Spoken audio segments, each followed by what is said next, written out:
Cozy Crypt is a homebrew D&D-ish podcast, teaming with Appalachian folklore, American cryptids, and found family energy. We believe in respect, tall tales, and not being a dick. But the show has cussing and horror themes, so listener discretion is advised.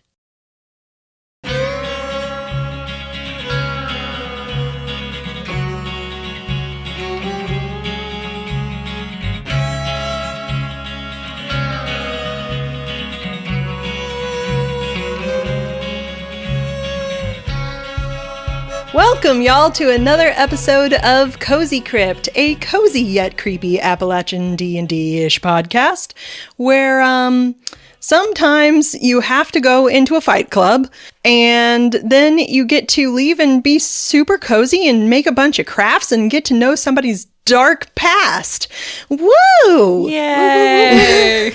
I am your illustrious GM/DM, Olivia Wake, and with me are my cozy little creeps, Jessica Kaplan. Hi, I play Bobbi.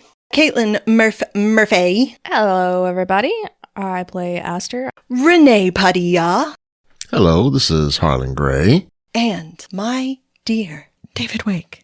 I play Selwyn. Okay, guys, what happened last time? We left Fight Club, and Yeah. we got to talk to the Dairy Fairy. He gave us a lot of money. I mean, it was money we earned. We got $80, and Dairy gave us a little bit of his backstory. We seen some new people. Some new, people and some new creepy people. Yeah. Quite a few. Sheep Squatch. Sheep Squatch. You Veggie did. Man. Lizard Man. Couple different things. You saw the mini versions of Bigfoot. swinging All of on the ceiling. All Bigfoot's cousins. There are so many. You did your little fight. You got some money, and you got to talk for a little while with Dairy afterwards. Learned about some lore of things going on, particularly learning that a few of his cryptid friends who have been there have been missing.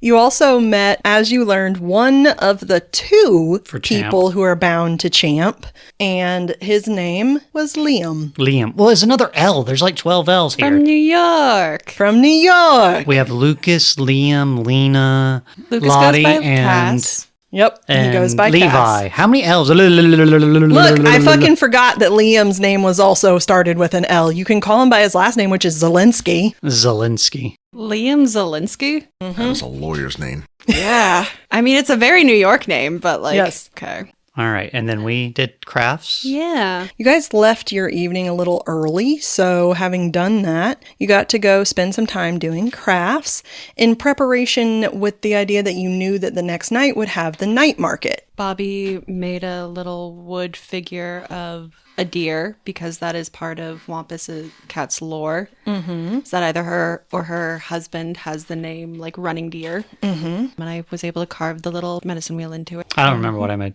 You made like a quill or something because how like Bobbi and Selwyn were bonding was I helped you like carve it. I made a dip pen. And Bobbi got to see a lot of Selwyn's scars on like his arms. And he told me a little bit about like his parents trying to carve his site out.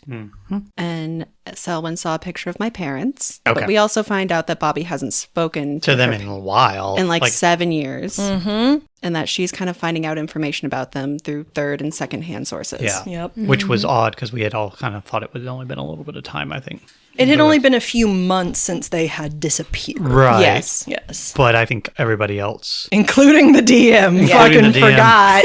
Even though she had my backstory in writing. Yep. Look, I have an entire world You in do. this It's brain. okay. And then Harlan was brewing beer. I did. He made, it wasn't beer. Initially, I wanted to go ahead and make beer, but time frame wise, it just wasn't going to be feasible. So cut the alcohol out and we were going to make root beer. Yeah. And also found out that with some less ingredients, like there's a couple things I need to buy from the market. Without those things, I was able to go ahead and make a very successful ginger beer, an infused ginger beer. You were. And Miss Aster, do you remember what you made? I made chamomile tea bags. You did. And all of them were 5-star, right? All of our crafts ended up being... Only one person had a 4-star. I had a 4-star. Okay. Yes. Then we went to sleep. Before Bobbi went to sleep, she got a boon. My boon was I get proficiency in another craft. Yep. So I'm proficient in trade craft and keeper craft. And she did that because she actually did some research into her lore with her cryptid. And it actually started making crafts that were based upon her cryptid.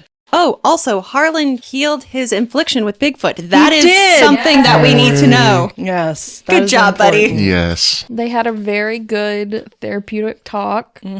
About consent. Harlan promised not to touch any more gold coins. It was good. It was a magical moment. And you guys were going to learn to get to know each other a little bit better. It was beautiful. Oh, Mothman told Aster that he's proud of her. Oh, yeah. That was a sweet moment. There was. Lots of sweet moment with the cryptids. So, you all had a surprisingly enjoyable evening in the liminal space that is Dairy Fairy's idea of a cryptid fight club.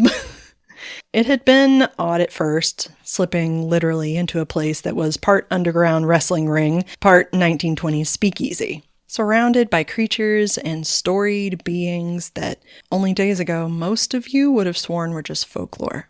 But after boozing and betting the hours away in the crypt club, you left the night's activities a little early, but victorious. You were unharmed, a bit richer, and with a bit more information than when you had arrived. Winding down, you decided to end your evening by working on a few crafts, making things to sell for the next day's night market, hoping to earn a little more local currency to help you get by in this strange town. And after a few hushed conversations where some of you learned a little more about each other, you drifted off to your impossible rooms, each one uniquely suited to you, where you slept in companionable silence with your bonded cryptids. The night was easy, gentle. No dreams, no liminal lessons, just sleep. Refreshing, quiet, wholly needed. In the pre-dawn dark, that strange hour when night is reluctant to lift its veil, something quivers. It starts quietly, a faint vibration, a groaning of timber, a soft rattle of glass. And as you surface from sleep, you're not certain that what woke you was even real. You lay there for a second, wondering, listening, till around you the Greve Inn begins to tremble. Not violently, but insistent, rocking your bed like a hand fervently shaking your shoulder. Internally, you hear your cryptid grumble in protest to the sudden awakening. But before you can even question what's happening, all at once the doors to your bedroom slam open. What the fuck? The lights... And in the hall, the lights flicker towards the stairs in a cadence like a runway light. You hear shuffling. You hear shouting from somewhere upstairs. And internally, some of you, like Bigfoot, go, Dude, wake up. Dude. A mage arm comes out and slaps you. What's going on? I don't know, man. The doors just flew open. Harlan looks out the door. We'll close it. Oh, you close it. You're the one with the body. Harlan gets up, slowly, drags, walks to the door, and then sees the other ones running past. Yeah, Selwyn has already, like, the moment it even started, he jumped up and, like, put on his jacket. And Put on his clothes. Yeah. Okay. Bobbi is still in her PJs. Okay, you're in your PJs. Aster threw on a shirt Yay. and was She sleeping learned her in lesson. short, so she's not completely undergarmented. You got shoes? I got the socks with the grippies on them. Okay, groupies, got it. All right, guys. Bobbi. Yeah. Fuck, get Harlan up. Okay. I'm standing at the door. Naked. Granny will like that. Aster, there's something going on. We need to go now. Harlan, come on. Did y'all hear that sound too? Yeah. Reaches back into the door, grabs a jacket and a shirt, and just kind of runs out the thing. All right. Let me grab my shoes. Always be prepared. He runs by as he's, like, fully dressed. Okay. All right, hold on. He's like fully done. Yeah. Someone has all of his shit. He's just there ready. So Bobbi grabs her jacket and, like, is trying to, like, pull on pants over her, like, boxer short pajamas. Cute. She's like, all right. And are you getting your stuff? Yeah. Aster grabs her. We've not got time. Go. We got to go now. Did you peg him to be a morning person? Because I totally No. did not peg. Her pants and boots and the skateboard. Okay. And as you guys are getting ready, suddenly Bella with Squonk comes running past, and she's like, "Come on, duty calls," and then runs down the stairs. I bet she's just Duty gloriously calls. She looks just immaculate. radiant. Yeah. There's basically sparkles flying off of her. Squonk is bouncing between her boobs as she runs, kind of thing. Like no morning muss hair. Nope, Like, nope. yeah. It is smooth and glossy and elegant.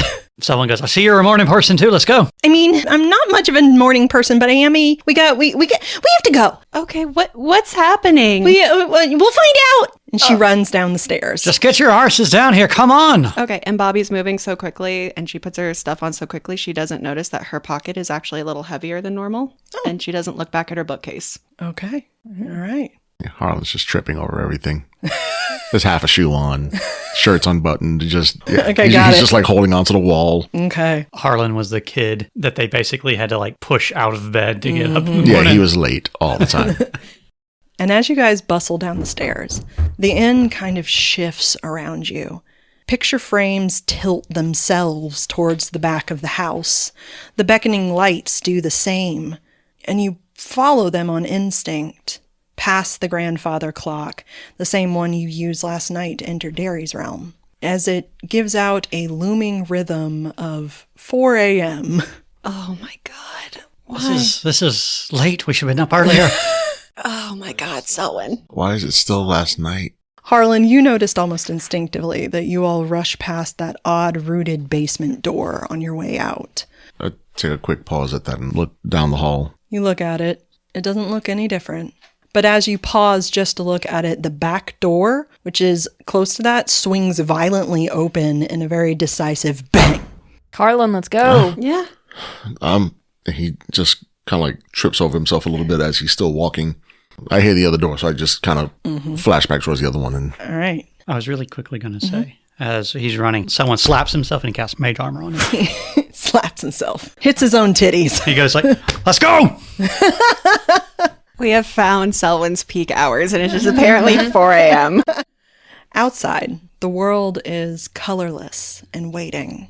The sky is still night black, only beginning to dull with the faintest rumor of dawn on the horizon. And to your surprise, standing in the dark of the wraparound porch, still as a carving, is Granny Greve. She clings to one of the porch columns near the back stairs, clad only in a yellow nightgown, barefoot as always. She doesn't stir when the door opens. She doesn't look at you as you approach. Her mismatched green and brown eyes stare unfocused past the trees, towards the wall of forest the Greve Inn alone seems to hold back from the town. Are you right, Granny? She doesn't look at you. She's still just looking straight at the... She doesn't even blink. Granny, are you okay? Selwyn, you can see weird stuff with your eyes. Look in the direction that she's seeing. Rude. Do I see anything? You follow her gaze. All of you do. And all of you see a glowing white orb drifting like a floating ember at the edge of the woods, pulsing slow and steady like a heartbeat. You guys see that, right? The Almost will-o-wisp looking thing. yeah. All right. Someone just runs towards it. Wait, Selwyn! Mothman, what's going on? I'm not sure. Okay, I guess we need to be ready for something. As you're standing there, Granny lifts a trembling, wrinkled hand and points towards the tree line. At the same time, Bella comes up next to her, puts a gentle kiss on her forehead, and says, "Granny will help, we promise," before she bolts towards the forest. Someone's already just... It's just running. Okay, I guess we're going to the forest? Do we know what we're doing? He just calls over his shoulder. We obviously have to get rid of it. Just stop wasting your fucking time. Just before we go ahead and run, he just looks at Granny. Just we'll take a look at this. And he holds her hands and just keep a light on for the house for us. And as he clasps her hands and opens them up, casts one dancing light in her hand to look like a faint candlelight. Like, just keep it on for us, and we take off. As you start to move away, her hand tightens on yours. You turn back, and for a moment her eyes flick to you. Granny? Is everything okay? Her lips tremor. They swarm. What swarms? And she slowly turns back, again disappearing as her eyes drift to that bulb. He doesn't break eye contact with her. He just kind of walks. You're going to have to follow. Just walk backwards, just a couple steps before I eventually turn. But I do my best. I don't try to break eye contact with her. I just keep walking slowly farther and farther back and then kind of gain up speed to catch up to everybody else. Okay. As you're running, Selwyn, Bella's behind you and she yells, "Don't attack the orb!" What's the orb? I don't know, she just calls it mountain lights. All right, so are they protecting or what are they doing? I just follow them. Okay. So, you start following it, out into the dark, towards that glowing, what Bella called mountain light. It vanishes as you near, only to reappear deeper in the woods. And Bella plunges straight into the brush after it, determined, even though there's no path at all. And as you step in, the woods swallow you instantly. The trees stand packed tight, their branches knitting overhead into a black, smothering canopy. So dark and dense, you can barely see your own feet, even with your cryptid's gifts. You hear yourselves crunching through the twigs, brushing against thorny vines, but around you, there's only shadow. Ahead, the ghost light pulses like a distant emergency beacon. It leads you forward even as the ground twists over roots and stones as you begin to stumble uphill, then rise on hands and feet up a steep incline. Soon you're sweating, even as a cold mist coils around your legs. But even with your heavy breathing, to your surprise, as many of you would know in this sort of wood, oddly, there are no gnats. And anyone who would like can give me a nature check. Are there other bugs? Give me a nature check. Oh, okay. Harlan's just happy that there are no bugs, so I'm not looking at anything. That would be an 8. 11. Bobby's a little sleep deprived, hasn't had any coffee. Her 17 cups. Mm-hmm. Hey! A nat 20 for a 24. Hey, nice. The perfect person to have it. Yeah, this is actually perfect. Aster, you've grown up in this sort of mountainy area. You understand these things. It's not just gnats. There are no insects at all. There's no clicking, no buzzing, no summer chorus. There's no owls griping at the coming dawn. There's no early bird song. In fact, other than yourselves, it is silent. And something about that feels deeply intentional. Can I kind of reach out to the trees? I feel the trees. I am one with the trees. You take a moment, since you're crawling up anyway on hands and knees, you kind of dig your hands a little bit into the dirt, reach towards a root that you see. You reach out. It's weird. They're not saying anything, but you do sense a tremble to them, a quiet like someone who is holding their breath. Something is very wrong. Are the trees talking to you? Not quite, but they feel almost scared. What could scare a tree? Termites.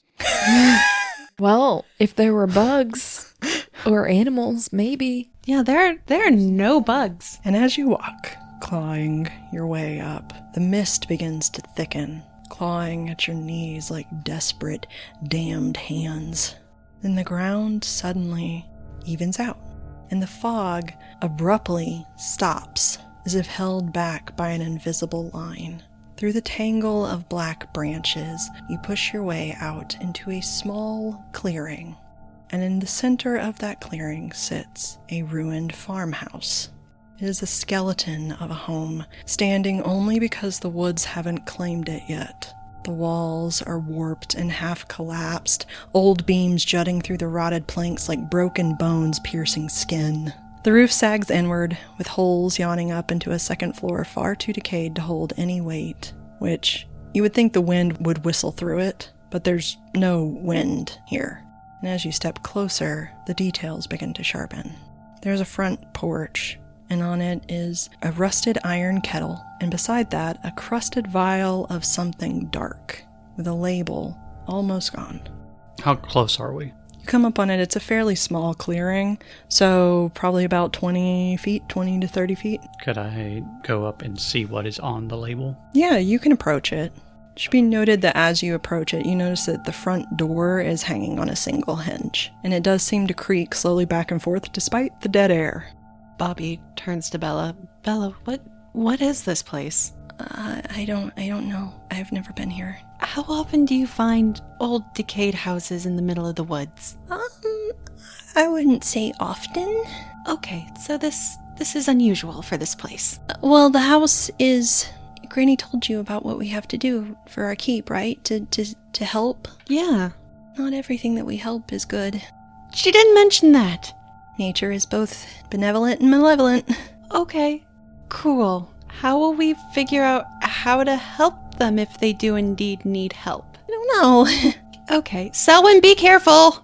Selwyn, you get a little closer, about 5 feet away from it. You can give me a perception check to see if you can see anything on the vial. Aster's gonna come up like 5 feet away from Selwyn. 13. Harlan grabs the cell phone out of his jacket, just checks to see if there's any, literally it's just a signal around the area. Is anything being picked up? Your phone says SOS. There's something really weird with this area. Selwyn, you can make out that there's very little on the vial. There looks like something that is maybe handwritten in that old-time scroll-like handwriting. And what you see, what you do make out that is still visible is a name, and it says John Bell. Fuck. Why are you glaring at me? I know this. Selwyn, what are you looking at? What do you see?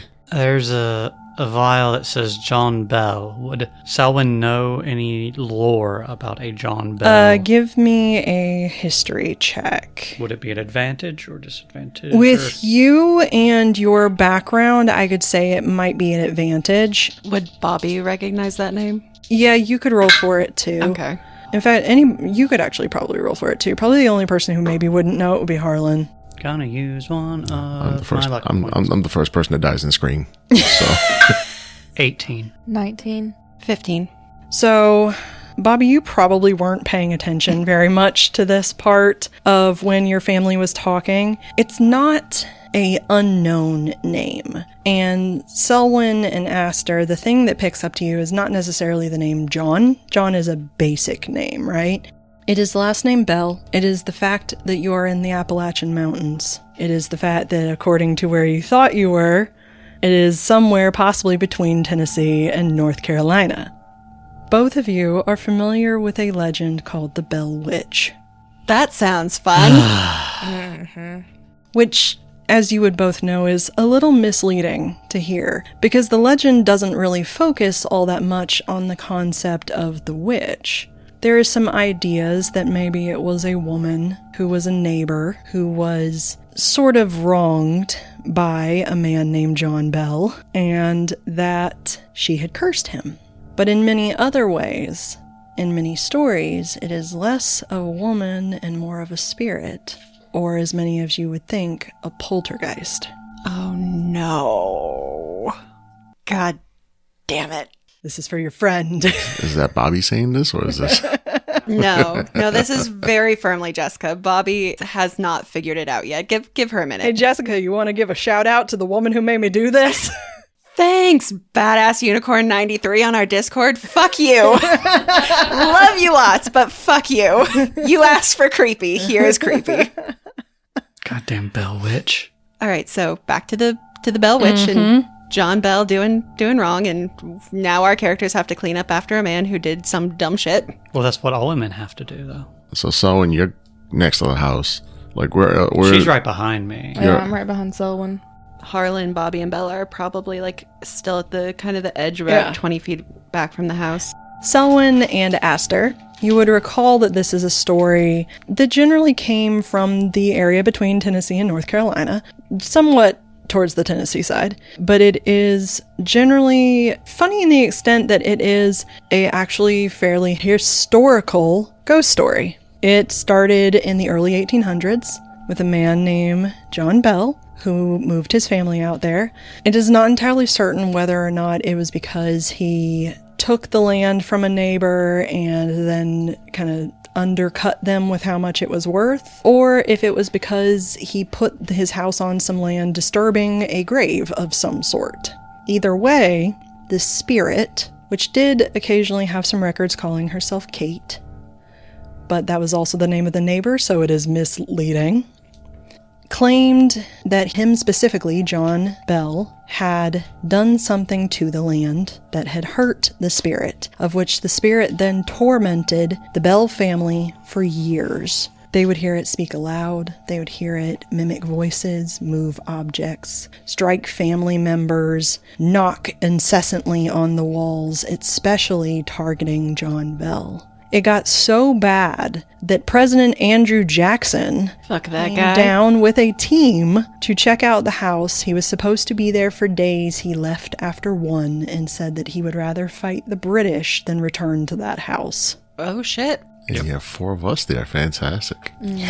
5. And after years of escalating activity, John Bell mysteriously died. There was found a vial near his deathbed, and it was said that the ghost claimed to have killed him, that it had fed him whatever was in there, and when the vial was thrown into the fire, blue flames erupted from it. It is one of America's most famous and most terrifying poltergeist stories. There are some theories that it was all a setup between his wife and Kate Batts, who was the woman, because she was disliked by the town, because people thought she was a witch. They thought she had cursed John Bell. Turns out, Kate Batts was actually the niece of John Bell's wife. Oh. Man. So we're at John Bell's house. Excellent. Harlan walks up to Bella and still holding out the phone. My phone says SOS. Bella, have you heard anything weird from Granny? She told me something before we came out here. No, I mean, she generally goes into a bit of a fugue state whenever this happens. What did she say? She said they swarm. I'm standing right between Bobbi and Bella, so... That's concerning. Yeah, just a little. Hey guys? Are you okay over there? It's Bell. Bell. John Bell. Why does that sound familiar? The Bell Witch. Oh no. Might be dealing with a poltergeist. What? Aster and Selwyn, give me a quick perception check. 7. 14. Aster, you were looking forward, and through that sagging doorway, something moves. It's slow at first, then quick, too quick. Slowly your eyes adjust and see a hunched shape clawing at the interior walls as if trying to break them down. It's a woman, maybe. Skin pale as moonlight, hair a snarled mass of black weeds. You stare, and suddenly you hear a voice low and rasping. And every now and then, you swear you hear the hum of hymns slipping out. Except something about it sounds wrong. It's worn, thin, distorted, like the woman isn't inside the house at all, but standing right behind you. Thwack! The front door slams so hard the single hinge screams. I saw Jessica jump. Yes! Jessica does not like jump scares. Even audible ones. The frame shudders, dust drifting from the warped beams. Then, with a slow, aching groan, it creaks back open. The door yawns wide, and the interior is empty. No woman, no shadow. Only the settling quiet of disturbed air. Aster's gonna do something really stupid. She's gonna go touch the wood of the house. Don't be your skin tone. Don't be your skin tone. Too late. It's too late. You can touch the wood of the house. Do we see her do this? Like, Yeah, I mean, I assume you're not hiding it. No. Oh no. She creeps forward very slowly and just gets to where she can touch the whatever the outermost part is. I would say as you start to reach for the wood, though, you very gently recall, wait, I only talk to living things. And this is definitely long time dead. Also, you've lived in many houses and have never talked to a house before. I mean, there's a first for everything. That's true. I've got Mothman in my head. You do. Touch that house, girl. Aster! What? Are you trying to... What are you doing? Bobbi, you feel something on the back of your ear. A cold whisper brushing your skin. Bella, stop touching her. There's no breath. It's not really even a touch, but you hear a sound. And very quietly you hear, "You shouldn't be here." Harlan, did you say something? So, what happened? Oh, no. Oh, dear. You turn around. There's nothing there. Bobbi, what happened? We should not be here. You're just getting that feeling now? No, I was just told that. What? And Aster, as you get closer to the house, your hand just inches away from the wood. Suddenly, you hear...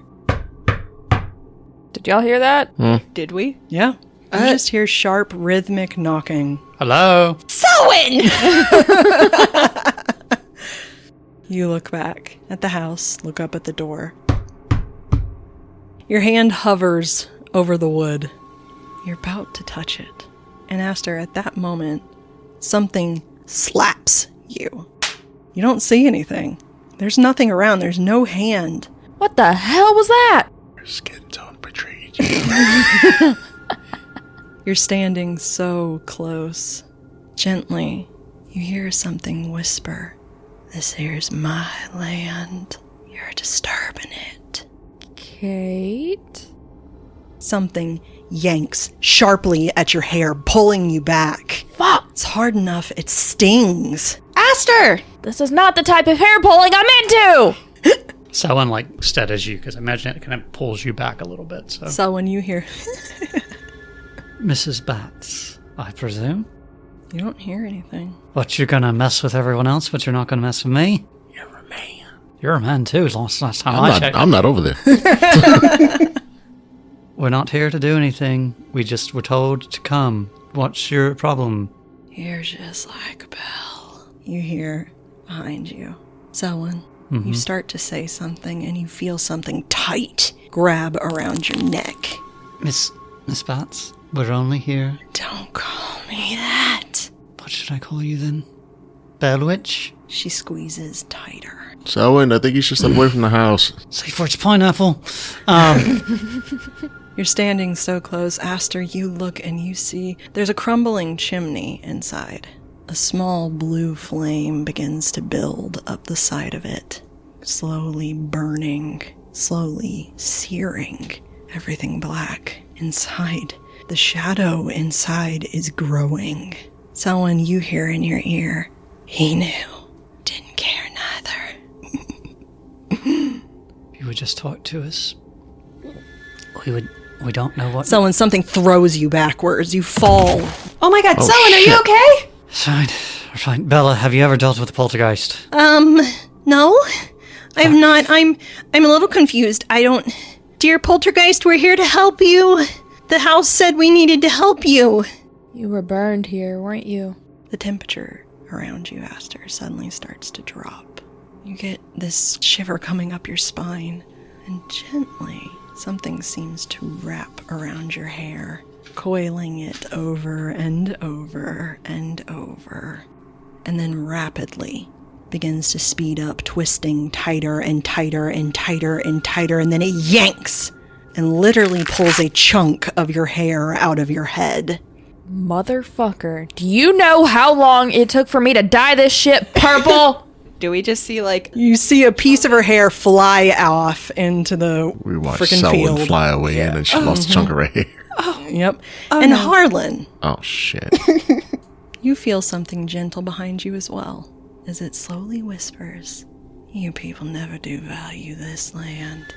I got him though, and now I got you." The shadows in that ruined house seem to pool together in front of you, Aster, and then rise. A shape pulls itself, and suddenly you see an arm jolt out of the house like a marionette on wires, as a woman's outline, but wrong, begins to crawl out of the house. She's crooked, spine curled in a serpentine arch, arms hanging long, her fingertips tapping the ground as she walks. I need to know right now, guys, are we going to try and beat whatever is in this house? You can see her face now, and it is gaunt. The eyes are sunken so deep they seem bottomless. They don't blink, they only stare. As her head tilts, suddenly cracking in increments, she takes a step forward, then another, and a smile slowly begins to stretch and stretch and stretch across her face as she stops. Every joint suddenly locks in place. Her head snaps towards the tree line as if hearing something you don't yet sense. To your surprise, the witch's expression shifts, her sunken eyes widening into something you could swear almost resembles fear. Fuck. Great. Something worse. Oh, yeah. It's gonna fight something that the poltergeist is scared of. Slowly, she takes a step back, the house behind her giving a reciprocated shudder as she breathes a single word. No. And then you feel it. A static shiver crawling over your exposed skin. Instinctively, you turn, all of you turn, as a sound of clinking builds in the dark. There's a thin, high hum, beating out a single rising tone that vibrates your teeth. Beside you, Bella stumbles back, while internally your cryptids give a sudden jarring as a shape emerges from the trees. Not one shape, not even several, but hundreds. A roiling curtain of glittering metallic gold. Oh, fuck. You said Granny told you they swarm? They swarm. Oh, shit. Oh, no. Hornets. There is a vibration so sharp it needles into your skull. The mist at the tree line begins to swirl away from it, but there's no wind moving it. Then the first wasp breaks for the surface of the fog. Tiny, no bigger than an inch, but wrong. Its body is lacquered gold, polished like a coin under firelight.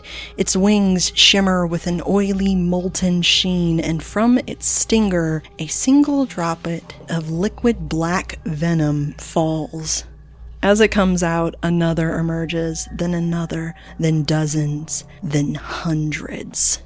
A tide of tiny golden hornets pouring from the fog, each one dripping that venom. It moves like smoke, like a single living organism hunting by instinct and fury, and the Bell Witch takes a step back into her house, her fingers curling like hooked claws. But the swarm rises into the air, a golden eruption, bolting towards her. I would like all of you to roll for initiative, please. I got a 10. 19. 20. Yeah, I got a 10.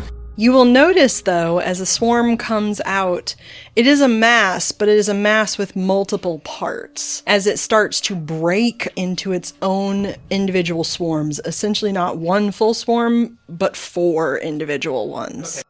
There's the massive large swarm, and then there's the 3 smaller ones that came off of it. Immediately, it starts moving towards the Bell Witch. Which ones? All of them? All of them, and they have a 50-foot flying speed. Oh, fuck. Damn. So they just come up on it. As they begin to swarm the space. All of them are going to start attacking the Bell Witch as they attempt to sting her. Cool. You had noticed, though, that the moment that it came in the clearing, it didn't seem to even care that you were there. Also, by the way, because who's close to the swarm now? Selwyn and Aster. I will say that both Aster and Selwyn, as the swarm moves in, you feel something inside of you go, God, that's beautiful. As you catch this deliciously molten gold sheen seeming to cover every inch of your vision. The fuck? The first attack is actually going to miss as it flies past the Bell Witch, and she seems to curl in on herself away from it. The second hits, so I will keep that in mind. Third misses. And the big one hits. So, you guys watch as they seem to shoot out these tiny, dripping, needle-like stinger bullets that are being shot out at her, but all of them are dripping this weird, oily black substance. As it flies at her, it seems to strike her directly in the sternum, at least 2 of the 4. She takes 10 piercing damage and then manages to twist away. You notice that as it strikes her, she lets out this scream and immediately starts brushing away that black substance as it seems to try to claw its way into her skin. Ooh, ew. Gonna take her over. That would not be good. And as the big swarm has moved in close, Selwyn and Aster, you saw that sheen. I would like both of you to give me a wisdom saving throw at disadvantage. Well, that's just me. Why? Because that's what DMs do. I never do that. He's lying, by the way. Mm-hmm. This is a lot for 4 a.m, by the way. 8. Okay. 6. Aster and Selwyn. Both of you are standing there and you are thinking to yourself, my God, this is the most beautiful thing I have ever seen. And for the next round, both of you are stunned. Fuck. Well, damn. Means we can't do You shit. can't do anything. You are considered incapacitated. Well, shit. Okay. You guys figure this out. Yeah, you guys just see Selwyn, his jaw just slackened. Guys, are you okay? Bobby, what the fuck are we gonna do? Aster's arms just kind of drop. And Aster, you would be next. No, she would not Not anymore. anymore. Nope. But you are too enthralled. You're sitting there staring at this gold. It is so beautiful. You just want to touch it. You just want to have it. It should be yours. It should be. And Bobby, you see your friends both seem to go catatonic as this golden swarm begins stinging this poltergeist. How close are Selwyn and Aster to the swarm? Right next to it. 5 feet. So she's going to see like her friends sort of get slackened and she's going to move up maybe 10 feet and then she is going to take some of the mist and cast Ice Knife. Okay. So that is a 23. 23, okay. Who are you trying to hit? I think I'm aiming for the big one. Okay, cool. So that does still hit, yes. A 7. And then they need to do a dex save? Mm-hmm. Okay. My wisdom number is an 18. So it's going to be a 14. Okay. One of the small swarm fails. The second small swarm fails. Okay, so the third one succeeds. And the big one definitely succeeds because he got an 18. Okay, so 2 of them are going to take a 2d6. So that would be 3. Okie dokie. They seem to like buzz just a little, like, you know, something getting struck by ice, but it doesn't seem to super matter. They are shaking off the pain. Crap! Pretty. Aster, snap out of it! So shiny. So shiny. All right, Harlan, what you doing? It's weird now because everybody else knows what the hell's going on except for me. You said that the stingers look like they're like burrowing in? Yeah, they are striking in and they are attempting to, what looks like this black, oily ichor is trying legitimately to crawl into the wounds. I don't know what the hell we're doing out here. Do we save this thing? Do we fight the wasp? Just glances over at Bobby like, fuck, what do we do? I would go attack the big swarm thing. He's going to run a little bit closer, and he's going to use Mage Hand and try to assist the poltergeist by pulling out the needles out of its stomach. Oh, okay, that's sweet. Aw. This is fight fire with fire. All right, cool. Harlan, Oh no. so how close do you have to be to do that? I can be 30 feet away. 30 feet away? So I kind of strap around to kind of get a clear look, but out of the way of the swarm, but enough that I can pull the arms in to try to see if I can do anything. Okay, cool. So are you using your entire turn to give the Bell Witch the help action? Yes, sure. Us.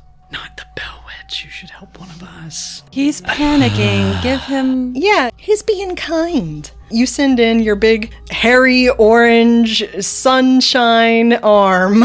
Sunshine, lollipops, and help the poltergeist and do the thing. Also, remember Harlan and Sassy just had a whole conversation about like touching gold glowing things. Yes, they did. So he is going to reach in. Good character work. You hear Bigfoot go, careful, man. Careful. I'm hoping that the poltergeist on the inside sees what it looks like to actually be terrified, and these giant, massive hands hold on to the door frame, and you just hear like happy music coming through. Sunshine, lollipops. It's like, oh my God. The Bell Witch screams. This is what it feels like. This is what I've been doing to everybody else this whole time. She's like, no! All right, so when it comes around to her turn, you'll give her the help action to do that. Okay, so that's your whole turn. Next would be Selwyn. I'm not doing nothing. What are you doing, Selwyn? Tell me what you're doing. Role play for me. Gold. So much gold. You could buy so many books. I could buy so many books. So much smut. All the smut. You keep it everywhere. I'd put it everywhere. You could build a house of books. A house of smut books. A house made of smut. The house that smut built. And as you guys are doing that, next to Bobbi and Harlan, Bella goes, oh my God, I don't like this. And she points towards the swarm and she screams, stop it! And Squonk jumps between her arms and goes, squonk! And both of them seem to cast vicious mockery on the swarm. Did not see that coming. Nope. Bella's a bard. Hey. All right, so she just yells, and they have to do wisdom saving throw. Okay, that one failed. They seriously seem to reconsider hurting Bella's feelings. She's just that Disney princess level. And they do 1d4 psychic damage. Well, it gets disadvantage on its next thing, but it was 1 point of damage. Stop it! I don't think that worked, Bella, but good job. Good try. Sorry. Nope, it's fine. Guys, Selwyn, Aster, please stop staring at the gold thing. All the books. Give all the books. Selwyn, shut up about the books. It's like tree sap. It's beautiful, isn't it? Like tree sap. You can make all the gold and syrup. All right, so now it is the Bell Witch's turn. She's turned and her face looks towards you, Harlan, and she sees the sunshine. Lollipops and rainbows. And she's like, what the? Help us to help you. She starts knocking on the ground incessantly, while one of her hands goes and uses your assistance to try to rip out the stingers, which is definitely a good thing that she got help from you, because otherwise that would have been real bad. All right, so she manages, with your assistance, that little mage hand wraps around her hand. It's one of those sexy ghost moments. Oh, my love.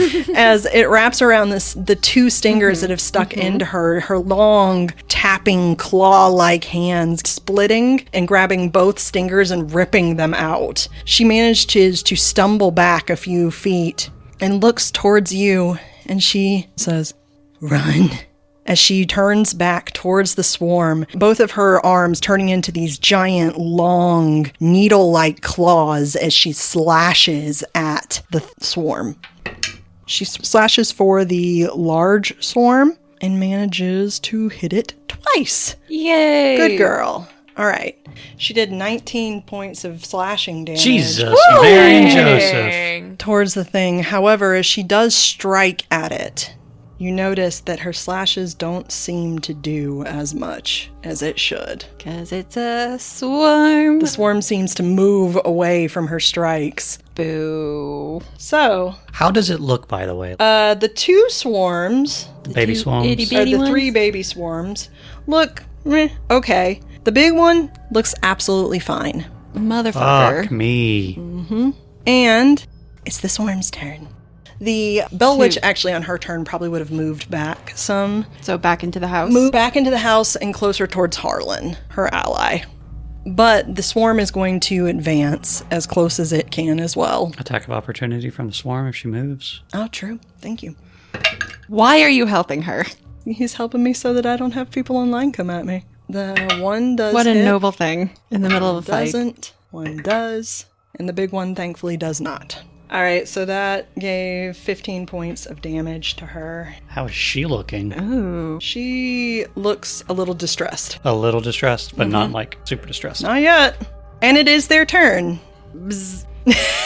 Yep. So they all advance towards her, swarming through and around as they will gather any way they can. Are they all going to be inside the house? They don't really give a shit about you guys, so they will move towards her. If it is the start of their turn, does that mean that our stun is gone? Or is that the start of our turn? Because the effect happened on its turn. It's for 1 round, so it will be at the end of its turn that the stun will end. All right, so the swarm is about to attack her again. 1 hits. 1 does not. That one most certainly does not.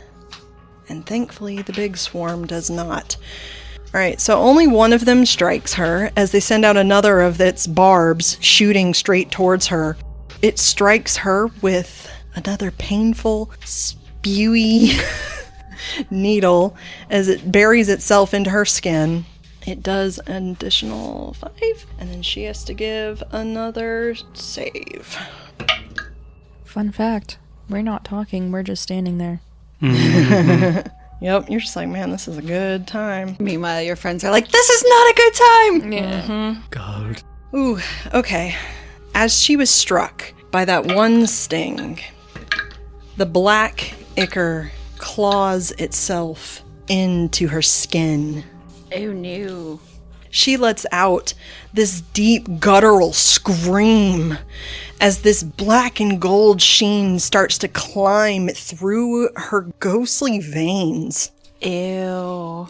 From the outside, you notice a pustule emerge on her skin. Then another one. There's a small gleam that seems to go over her eyes. And you hear Harlan, since you were looking at her, she goes, I need it all. I need it all. No! She moves back. She seems to pause to resist as much as she can. Her body is shaking. She is tapping incessantly at the wood under her feet. She looks over at you again and she says, Run! And now, it is Aster's turn. Yay! Aster kind of shakes her head. It's like, what the fuck? Oh, God. You see a bunch of fucking wasps. Bunch of white people. Aster's gonna grab... It's like if you're doing a spin behind your back with a flag for color guard. Mm-hmm. And just whip out the walking stick. Mm-hmm. And just... Just smack it. Any of the wasps. Just... Okay. Probably the one right in front of her. One of the small Okay, swarms. cool. All right, give me a attack. Okay. Is it 25? Nope. A 23 hit? Yes, a 23 hits. No. That is... I don't know how this is gonna work. So I'm doing 2 things with it. Okay. I need the swarm to make a con saving throw. Okay, so the one you hit? Yes. That was a 15. Shit. It saved. Okay. But also, when I do that, Aster is going to cast Divine Smite. Okay. Oh. Actually, no. Not Divine Smite. No. Divine Smite. Yep. I had to look. I got 3 different types of smite going on in here. You just see like Aster glowing, be like, wait, no, No, not wait, that one, wait. not that one. Wait, it like glows a little different bit. color. Yeah, it glows this little like red. It's Like Mothman's eyes. it's a gold, and then it goes red for a second, and then it goes back to gold, and it shifts to red again, and it's like no, gold. And Mothman's like, don't worry, I can see this happening. You'll be fine. Okay, so that's a 7 for bludgeoning damage, Okay. and then the divine smite is 15 radiant damage. Damn, girl. All right, I gotta do some math. 22. You see several of the wasp disperse. They seem to bust open, just squirting this like little bits of molten gold every which way around them. However, a A few of them are still hanging on in their little bitty swarm as they're just like zzz, and immediately turn towards you. Oh. At that moment, Mothman had been in your head and he'd go, move your arm just down like 3 inches.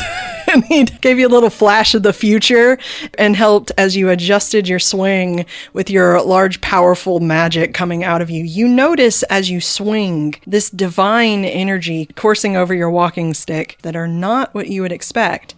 There was that golden divine energy and a hint of green around the edges of it. All right, is that you? That's, yeah, because if I back up, it's got an attack. Yeah, Stop it it, is. okay. So I'm not going to do that. Yeah, you hear a dairy fairy in your head go, don't do it. No, dairy fairy's not there. All right, so next is Bobbi. Okay. How close would you say I am? At least 25 to 30 away from the first small swarm. Which I believe is the one you attacked. The one that looks like it's not doing well. There's only a few wasps left. Yeah. So Bobbi will go up near Aster, and I see her, like, go out and hit it. And then after, like, her glow fades, Bobbi will take out her flashlight and cast Shillelagh and hit the remaining swarm. Good. All right, give me an attack. Alright, so does a 16 hit? A 16 just hits, yes. Yay! Alright, and then I'm gonna roll a d8. And it's gonna do a 1 of force damage. A 1? Yeah. Oh, precious. Yeah. Wait, doesn't it take on your wisdom or something? Oh, does it? Oh, you're right. That's what I thought. That would turn it into a 5. 5. Nice. Much better. All right. Bobbi, you run up. You're like, I have to help my friend. You run over, you slap these hornets with your light, which is probably just the most country thing I've ever seen. Get! And these creatures immediately start to burst. Every single one of them in that swarm start exploding, this metal spewing out of them. They all start to collapse to the ground, but as they do, a massive burst of golden ichor comes out. Aster, if you were within 5 feet of it, I think we both are. you're both going to have to give me a dexterity saving throw. Yeah. I'm gonna take my 1 inspiration and re-roll. That would be a 12. 12. Dirty 20. Dirty 20. Okay. You both managed to take a step back to jump away as this molten gold falls down right where you were and begins to burn the wood. Hey, yup, don't want that on me. Nope, don't touch the gold when you try to kill these things. Oh, gross. Who's next? Harlan.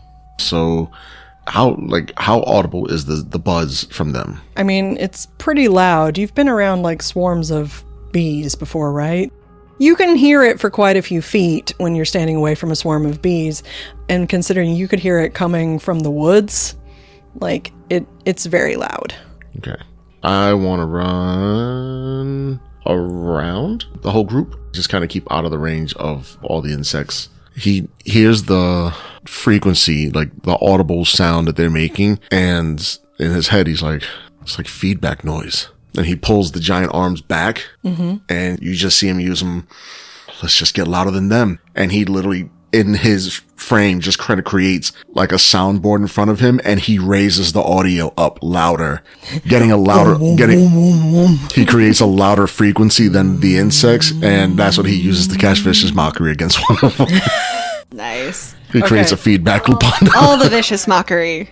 Is there any, I'm guessing these all look like one big mass right now, right? But you can kind of see that they've moved apart. They're moving in different forms. There is a massive middle one, and then there is now 2 other smaller bundles. The two, any of the 3 look more disorganized than any of them? The middle one looks a little more disorganized. It also is the one that Bella had mocked. Oh, well, I'll show how to do it. So, yeah, wisdom saving throw. Well, it does it at a disadvantage since Bella mocked it. So it definitely failed. The hornets kind of turn towards you, and they're doing their little sway thing, flying back and forth, jolting as that, like, I'm going to get up in your face kind of way. And then have disadvantage on the next roll. There you go. 5. Cool. Yeah. All right. I tased them. The hornets definitely look at you, and if they could do that dog tilt, they kind of all tilt to the side. Like they're a little confused as to why your sound is similar to their sound, but that's about all they do, other than take a little bit of feelings. And Bella looks over at you and she's like, oh. Has Bella moved? No, she hasn't. Okay, so she's still hanging back. Yeah, she just kind of yelled, stamp it. Yeah, okay. Champion. Selwyn, what you doing? Selwyn shakes his head. I don't need gold, but I bet you'd like some stingers of your own. And he throws out his hands, and 3 darts come out, and he casts Magic Missile. Cool. And he's going to cast it at the big mofo. Not the big one. 8 points of damage as the darts just... Okay. The big one seems to turn, its whole large body swaying, bits of hornets flying off, doing that jolting thing where they're just like zzz, zzz. Your darts smack into them and tiny bits of it seem to burst into that molten gold. It looks over at you and a small bit of it seems to do that little like shiny gleam. You are aware of the fact that you might be in the danger zone. Selwyn waves and then does the... Flick it off. Okay. Okay. Up yours. Got it. Anything else? Nope, that's it. Okay. Cool. Bella's like, okay. Like, what do we do? She looks down at Squonk. Squonk looks up at her. He goes, Squonk. She goes, I know, Squonk. I know. And she holds him out. Squishes his body. And Squonk goes, Squonk. And he casts Dissonant Whispers. Whee! And he does it towards the big one. Singing. Squawk! Holds him out as this little like echo of rolly waves seem to go out towards it. Almost like his skin flap. Almost like his skin flaps are moving out towards it. And you would see that some tears fly out, and he aims towards the big one, and tiny little droplets of gold seem to leak out of some of the hornet's eyes. Okay. Oh. As he does 10 points of psychic damage. Let's go, Squonk. Yay! Go, Squonk, go! And that's going to run away. Oh, yes. So move the big swarm as far back as it can. But the Bell Witch would get an attack of opportunity as it left its... Okay, thank you, because I cannot see. So she will take a strike at it. No. Okay. She rolled a 1. That's her. So she didn't do good. But the swarm should move back. So, We moved it as far as it could within the house. okay, cool. The Bell Witch is going to move over to the 2 smaller swarms and take slices at the one that looks like it's less hurt. Watcha! She's gonna strike. Why is she rolling so bad? That does not hit. Okay. And neither does that. So she fucking misses. Come on, you are so scary and powerful. She looks at you and goes, Yeah, she hears I didn't that. say any. This is not Bobby. Nope, you didn't say it before and you got to preface it. Instead, she takes her hands to try to pull out that stinger that had hit her earlier, the other one. She did not do well. All right. Darn. Cool. So, that being the case, she has to make another wisdom save. Did she do okay on that one? No. No, she did not. This is about to be a problem. You see, as her skin starts to take on this odd golden hue, there's a shine that goes across her, and she lets out this guttural scream, attempting to dig that thing out of her flesh. She rips apart the clothing, the skin around the sting, as more pustules begin to move underneath her. She screams, turns, looks out the door, and again yells, "Run!" As it is now the swarm's turn. So, They have disadvantage. oh, they do. Good job. All right. Yay. This one does. So, one of the small ones, the disadvantaged one, will go and see if it can go ahead and shoot more stingers at her. That is very thankful that it was a disadvantage. It did not hit. Was the one a natural 20? One was a 19, and the other one Yikes. was a 6. All right. It's a natural 20. Yep. Fuck. All right. Well, that's the other smaller one. And then Is the big one going to go back up to her? the or big one's going to move towards her again, yes. Fully move towards her. And is going to strike out her again. But misses, actually. Okay, cool. So it's just the one. One of the smaller ones strikes out and is going to sting her. Shoots another one of those dripping stingers at her. 5 points of damage for that. And then she has to make a save. Why are you rolling so bad for this poor witch lady? I don't know. Why are you rolling so good for the swarm? I don't know. I don't believe her. And takes an additional 12 points. Jesus Christ. Is she okay? She's not looking very good. Real bad for the poltergeist. So, Aster, what you doing? Selwyn looks at Aster and goes, Aster, wreck it! Aster's gonna walk up to the guy for the big one. Are you coming right up to it? That face. Yes. Cool. Aster, you're within its area again. You see that shiny gleam. Do I have to make another wisdom? You do. At disadvantage? Yeah, unfortunately. Boo. Fuck it. Just roll real high. We believe in you. Mothman believes. 2 nat 20s. No. 2 fails. No, it's worse. It's a nat 20 and a 3. Fuck me. So a 6. Oh. What happens with my 6? Go. I think I know what happens with my 6. You just look up at it. Your friend Selwyn had just said to wreck it, and you're thinking, yeah, I'm going to take this thing out. You lift your stick up to hit it and just pause as you look, and you think, but it's so pretty. I could just, put it in my pockets. We've been having some money issues at this new town. I wonder how much a golden wasp would fetch. As you are stunned. Again. Guess it's Mr. No. Mrs. Yes. Bobbi. Bobbi. Okay, so Bobbi sees Aster getting stunned out of the corner of her eye, but she goes and is in the middle of hitting the one that already kind of still looks bad. Wait, are you moving in? Yes, again? I'm moving into the house. Yes, within 5 feet. Cool, give me a wisdom saving throw at disadvantage. Oh, that's fine. 16. Is it fine? Fuck you. The DC for this, guys, is 17. God. Goddamn. As Bobbi begins to approach, thinking to herself, I for sure can take it out. Don't worry, I've got you, Aster. No, and you I don't. pause and immediately look in at that and go, wow, if I had that much money, if I had that much gold, I could just hire people to find my dads. I could have just private investigators. Wow. And it's so pretty. Pretty. As you, Bobbi, are stunned for the next round. Welcome to standing still and saying nothing. God, that's probably the worst thing you've ever had in your life. Yeah. Her having to stand still and Say nothing. Just see her vibrating. God. Shit. Harlan saying she just run into the house, and Aster and Bobbi just kind of just go, Harlan does not want to go in the house.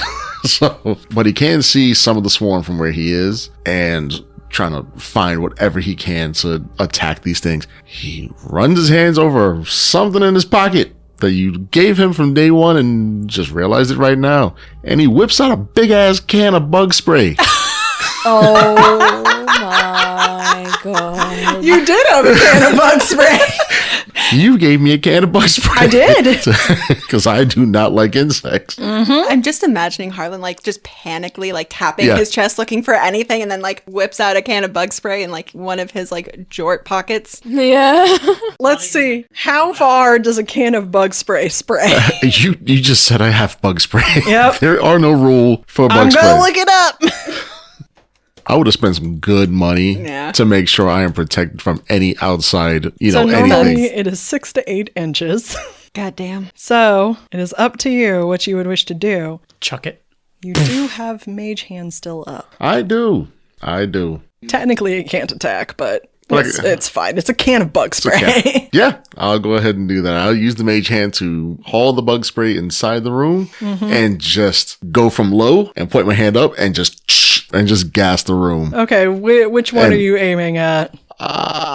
Can I just kind of get in the middle No, area you can for? choose one. She's giving you a chance. I'm giving you a mage hand, chance, 'cause you're not supposed yes. to be able to do any attacks. I'll go for the big one. Why Okay, not? give me an attack spray. Remember, this is D&D D&D-ish. heavy on the ish right now. would this be a... We're just gonna straight roll this, I think, because like I don't think you're proficient in bug I spray. don't. Yeah, I mean, I got a natural 20 on bug spray. are you fucking kidding me? So that means you roll. What would be the damage dice on a can of bug spray? Would it act as like a small poison? That's what I was thinking. The rule of cool prevails. The rule of cool always prevails in my games. 20s. God fucking nat 20s. Isn't there a spell for like poison cloud or something? Oh, how about that? Poison spray. Just do a can of poison So spray. you're gonna do 1d12, Okay. so it's gonna be 2d12. Nat 20. Oh shit, that's right. Hit me with some poison spray. Hit me with the poison spray. That's a 9. And that is a 5. So 14 points of poison spray damage. Okay. You do 14 points on the big one. It seems to writhe as that spray, that smell fills the room. You smell DEET. He's got the deets. The bugs seem to not like that. They go, zzz, the big cloud kind of moves further up into the air, trying to fly away from that horrible stench as you literally poison this cloud with bug spray. Yeah. Hey! The power of DEET. Compels you. He's All right. indeed feedable. And you There we see when you do that, Harlan, the big cloud's starting to look not so happy. Is my spray like, is this a one-time thing? Did I I just kill the can? Since it's nat 20, I will allow you to roll a d4 to tell me how many more charges this can of bug spray has. I'd like to hear. Yeah, got one more. It's better have than one. none, because you Yeah. probably would have had it just be one and done. Yep. You are welcome. It's my turn. Yep. I say 9. Yes. What can we do to really hurt it? I don't know what the hell this thing is. It seems like it's something that probably attacked the bully. Think about it. What is gold have any issues? What is it weak against? Everything is a very soft metal. So maybe try something with fire. All right. I'm going to cast Firebolt. Did I get any help because I was talking to my cryptid? You know what? Are you using your bonus action? Yes. Okay, roll and see if you get a 20 for me. 20. Yeah, because that's what he did. No, this was going to be the other half. If the 17. spray didn't work, I was going to be like, oh, can the mist just kind of linger? And I look at Selwyn. Just be like, use it. No, it doesn't do anything, but you do feel like he maybe like gave you an idea. Sure, thanks. Going to attack it. Mm-hmm. So, going to use my last luck point. Which one are you attacking? The big by way? guy. The big guy? Okay. The last luck point. Come on. Yes, 18. 18. 18 does hit. Okay, and that's going to be 1d10 fire damage. I'm going to need you to roll double for me. Double. Because maybe, just maybe, the name gave you a hint of something that this creature is weak to. Fire! Fire! Would any of the deets still be there to light it up? Light it up. Oh my god. You get advantage on I want you to convince me as to why the DEET in the air is going to do something. Well, because I mean... Wait, hold on. Hold up the Queen's hand, please. Don't you try to personally persuade me with chocolate. Stop it. Stop it. You can stop breathing that Queen Anne delicious scent on me. No. Our DM and myself have a complete love for cherried chocolates. We do. So Well, deet's quite flammable. Is it? it's an aerosol, yes. Yeah, made flamethrowers out You of should make it. flamethrowers. You know what? Okay. You do. Tell me your damage and maybe it will do something. Give me one of those damn chocolate chips. 6. You only did 6 points of damage? Yeah, I rolled 2 3s. Damn. That sucks. Yeah, thanks. So you shoot only 6 points of fire damage into this thing. However, I want you to give me another roll. As the area around it sort of explodes with the smell of DEET. So give me another damage roll. Another d10. If we survive it, 8. Aster and I was gonna say, is this got an area of effect on it? They're We're within basically 5 feet. Yeah, they're in it. Yeah. Okay, yeah, the explosion probably will. Automatically You're fail. incapacitated. so we take 8 points of damage. 8 points of fire damage. Fire! Fire! How's it looking? It did not like that. You see it writhing as bits of it start to burn away, that molten gold dripping and searing into the wood beneath it. It does not look like it's happy. Good. Is that your turn? Yeah. Okay. Bella sees that her friends had just gotten a little bit burned. Sorry. We can't say anything, but they are out. They took are damage. not. You took damage. You're knocked out of stun. Yes!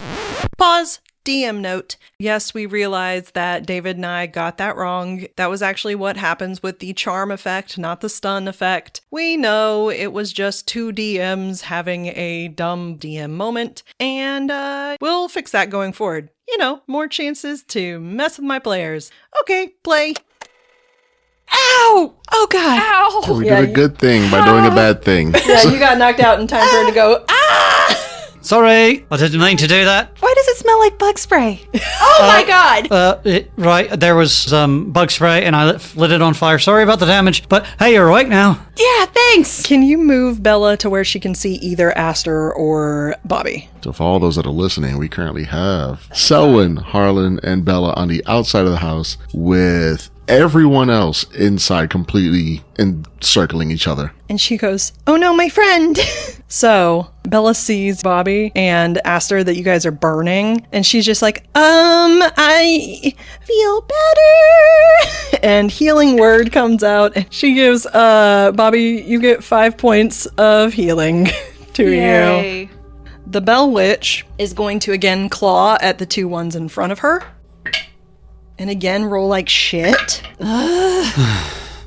Okay, well, she hit one of them. So she's going to hit the one that was not getting hit as she slashes through and does 13 points of damage. How's it looking? It looks pretty okay, in all honesty. Have we done anything to break the swarm out of just attacking the Bell Witch since we've been beating the shit out of them? No. I mean... Not really, no. It does feel like the swarm is going after her, particularly. He said it so dramatically. Speaking of, it is the swarm's turn. The swarm is going to start trying to move its way out. The largest portion of the swarm is going to start moving towards the top of the house where it is open. However, as it will be moving away from you, Aster, you can take a single attack of opportunity. Fuck yeah. 23. 23 does in fact hit. Oh, give me the damage. Wreck it. That was 7 bludgeoning plus... I'm gonna do another Divine's Might. In your head, you hear Mothman go, Piezo Domine, Donae Requiem. No, he goes, on your left! As the swarm starts to move towards your left, so you hit it before it starts even getting there. 3 radiant damage. So a total of 10. Okay. You will watch as that large swarm starts to fly out of there. You whack at it. You hear Mothman in your head telling you on your left, so you curve just far enough as it begins to fly towards your left to avoid you. You end up hitting it instead as the entire large swarm bursts around you. You take it out. Yay! Nice. But you need to give me a dexterity saving throw. That's what I was expecting. Mm-hmm. But you do take it out. I do take it Yay! From the power of fire and deed. out. Okay. Why you look so sad? I rolled a nat 1. Oh, sweet baby. No. Cool. Aww. Aww. Ching, ching. As she rolls like 7 dice behind the screen. Yeah. 37 points of damage, you're dead. No, but you do take 9 additional points of fire damage. Ooh. As it starts searing away into your skin. Starts like doing the on fire pat down on the Yeah. shoulder Yeah. and on the Yeah. on legs. All And right, you're beefy. Right, you lean beef patty. Let's She go. already took fire damage. Yeah. All right, so the big one is gone. The other two still have their turn. The one closest to Bobbi and Aster is going to stay. The one closest to the Bell Witch is going to start to fly away. So the Bell Witch gets an attack of The opportunity. Bell Witch has not been rolling well. Come on, I believe in you. Anything's better than nothing. Holy needle fingers. She didn't hit. No, she didn't. She rolled a fucking 7. Okay. She's not as scary as she thought she was before. I just realized this. We are across from each other. Wouldn't that give her... Oh, with her? Yeah. She would get advantage. You are correct. Flanking. That did work. Cool. So she did manage to hit it. Teamwork makes the dream work. So she gives 1 attack towards it. 16. She takes a swipe at this thing. It is insane. It begins to drip these massive bits of molten gold down upon her. You hear her scream as it starts to sear at her own flesh. It is mostly gone, except for one small wasp. One which hit point. immediately flies up out of the top Fuck! into the night sky. But it's still only got 50 feet. I got enough deep to catch that one. Oh, wait, it is their turn, though, isn't it? Mm-hmm. The one that had flown away is going to use its action to go the rest of the way. Okay. So it gets 100 feet into the air. Okay. The other one that remains is going to attempt to hit one of you. Let's see. Bobbi. Mm-hmm. Does a 7 hit you? No. It attempts to sting you. It shoots another one of those little barbs out towards you, but it misses and seems really sad. Ah! All right. Aster, it's your turn. Ow. Ow. Ow. Ow. She's on fire. Just a little crunchy. Ow. Ow. Fuck these wasps! Bzz. I hit it with the walking stick. Okay, hit it for me. I can't remember with flanking. Do I get advantage? Yeah, you get advantage. Okay. That is a 17. 17 hits. Give me some damage. That is a 9. 9 points of damage. Okay. And then I am going to, as a bonus action... Oh, I don't think I can do this because I am out of spell slots. Can I lay on hands? Lay on hands, I believe, is just her natural innate ability. I don't believe that you have to use a spell slot for it. I think it's just I'm paladin, I touch myself. Yeah. Gross. So you have 10 points. In this case, it's just, think of it as every time you try it, Mothman internally, you hear him go bzzz, like he's starting to shake. Here's your protein powder. Yes, I cast Wave. So yeah, I'm just gonna be like, ow, Mothman, that hurt. I have you. I'm gonna hit my chest, just open palm. I'll give you some aloe. Your hand suddenly seeps aloe into your body. That's better. And I'm just gonna do 5 hit points. Okay. Get me up above 10. Is that your turn? I am still within a opportunity of attack if I move away, so yep. All right. Bobbi. Okay, how hurt is this thing looking? It's looking pretty hurt. Okay, so Bobbi will take her flashlight again and again with Shillelagh. Just like, whop. Alright, so that would be a 9, so it missed. It does miss, I'm afraid. Boo. Sorry, boo. That's okay. Harlan. You using your last spray? It worked really well the last time. Okay. Spray that thing. Roll to see if it hits it. Mm-hmm. That still hits it. That's 18 plus. Yep, that hits it. And we rolled a 1d12. 1d12. Good. End the fight right here. End the fight. Oh, that's pretty damn good. That's 10. 10. Psst. It looks really, really hurt. It's so bad. Everything starts bursting around it, and there's one little wasp holding on. Is me spraying this action or bonus action? We're gonna call it an action. That's it's cool. A poison spray action. I'm good. I have nothing else. I'm good. Another pause. Yeah, combat is difficult. You guys know that. And, yes, the bard definitely forgot that his vicious mockery is a bonus action and that he could have taken out that swarm. Good luck next time, Harlan. Okay, play.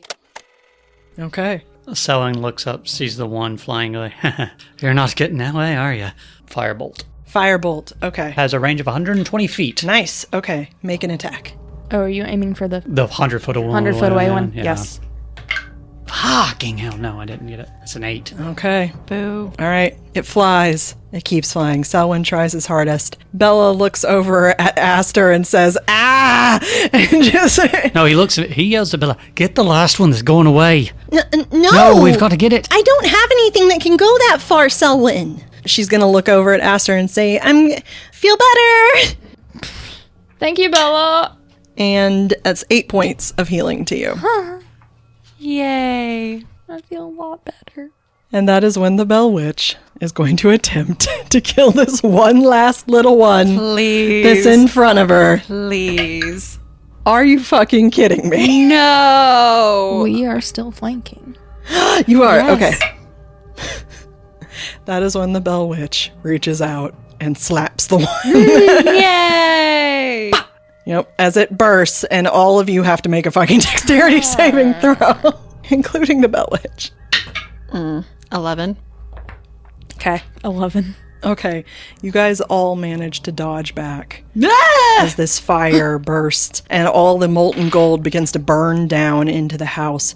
You guys are standing in this house as the gold, the piles of it boiling, start to catch fire around you. Oh, okay. We Run. should go. We should go. Go. Come on. Out. Miss Poltergeist, Miss Witch, come on. The Bell Witch begins to follow you out, hobbling out into that dead space out in front of it, as the witch's house behind her begins to go up in flames. The fire coming from that gold is gleaming and bright and oddly enticing as it begins to coil around you, and that blue flame from her fire starts to burn out, being overtaken by all of the gold around her. She looks at her house, blinks. Is my land mine? And starts to take a step towards the house. She starts to take another step towards the house. I grab at her. Bobby does too. Just kind of instinctually like, nope. And slowly you see as this woman's form starts to shrink, smaller and smaller, until after a while she only looks like a tired, ancient, battered woman. Everything's kind of just like droopy and sad. Yeah, Let's take you back to the house. Yeah, let's go. I can't go there. Well, you can. Yeah, well, No, I can't. Why not? And she looks at you, and for a moment, those hollowed eyes seem to flash just a little bit. I'm not welcome there. Maybe she'll make an exception yeah. Granny sent us to to help you. So It's not your granny who keeps me out.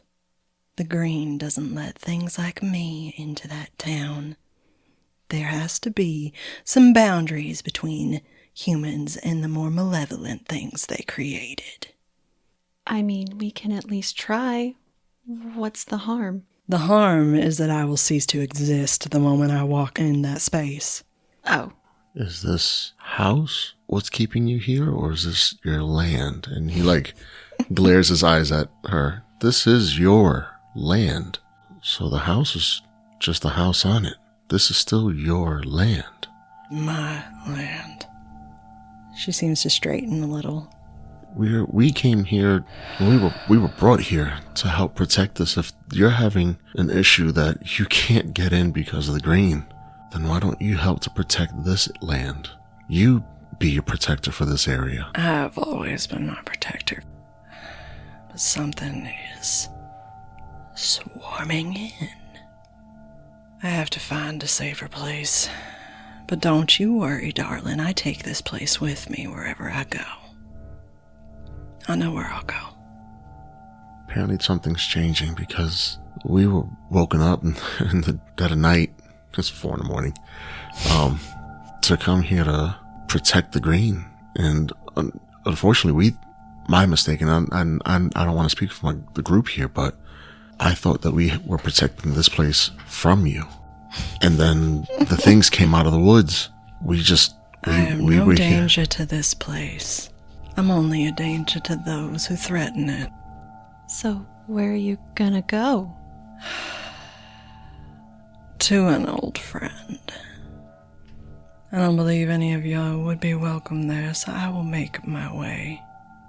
Is there a way you can let us know if you need help again? I'm sure that whatever sent you here initially will do so again. But make no mistake, you are not welcome. Okay, good luck. And Bobby casts healing word on her. Sweet bean. 4. That's sweet. You got her into double digits.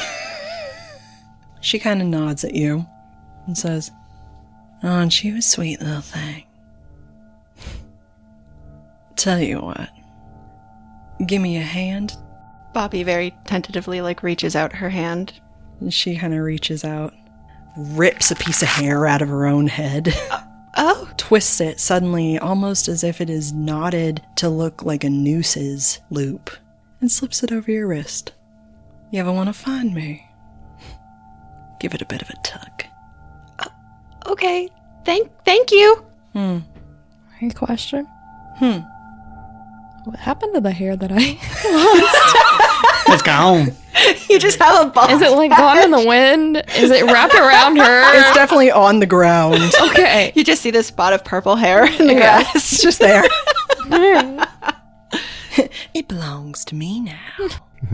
She holds up her wrist. She has a whole length of loops. That's not what I was wondering. When I leave, I take this place with me, so anything that is still here, that's mine. Can I have it back? No, I wouldn't be touching any of the gold.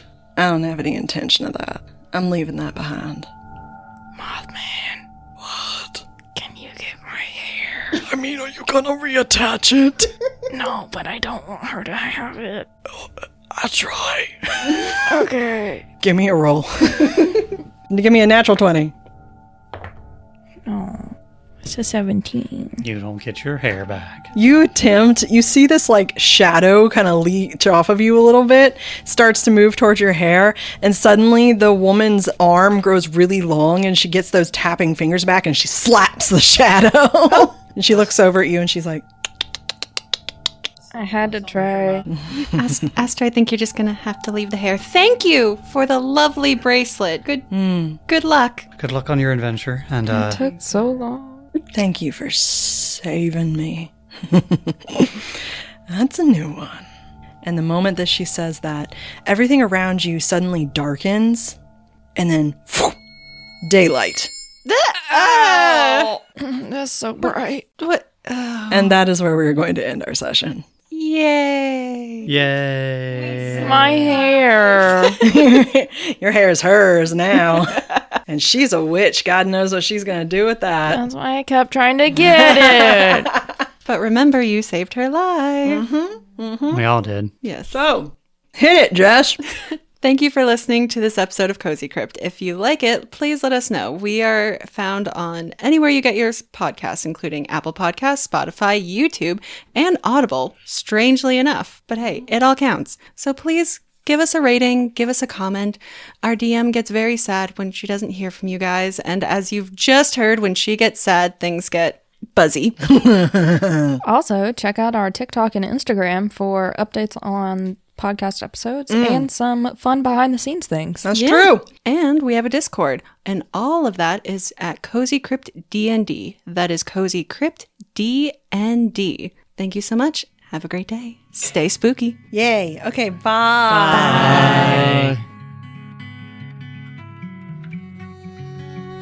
Cozy Crypt is written and co-produced by me, Olivia Wake. Edited and co-produced by David Wake, with special thanks to Ramblin' Johnny for his sick fiddlin' tunes. If you enjoyed this, be sure to follow for future episodes at wherever you get your podcast, and check us out on Instagram and TikTok at Cozy Crypt D&D. That's D-N-D. We would love to hear from you. Until next time, we'll see you in the crypt.